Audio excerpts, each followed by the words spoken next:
नांदेड जिल्ह्यातील देगलूर इथून पंढरपूरला लातूर मार्गे निघालेली श्री धुंडा महाराज संस्थानची पायी दिंडी ही सोमवारी रात्री लातूरमध्ये पोहोचली।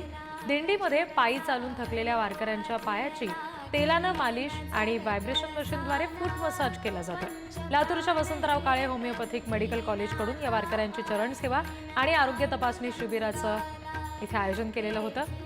कॉलेजच्या वतीने गेल्या 10 वर्षापासून लातूरमध्ये हा उपक्रम राबवला जातो। यंदाचं 11वं वर्ष आहे। आम्ही त्या मुक्कामी असलेल्या दिंड्यांना सेवा देतो। या सेवेमध्ये आम्ही आरोग्य तपासणी करतो, बीपी शुगर तपासतो आणि त्यांना चरण सेवा हा उपक्रम राबवतो। चरण सेवा म्हणजे काय? जे वारकरी पायी चालत चालत इथपर्यंत येतात आणि पुन्हा पुढच्या प्रवासात पंढरपूरपर्यंत जातात। आम्हाला तिथपर्यंत जायला येत नाही आणि पंढरपूरच्या विठोबाचे पाय धरायला येत नाहीत, त्याची सेवा करायला येत नाही। आम्ही याच वारकऱ्यांना विठ्ठल समजून आम्ही त्यांचे पायाची सेवा करण्याचा प्रयत्न करतो।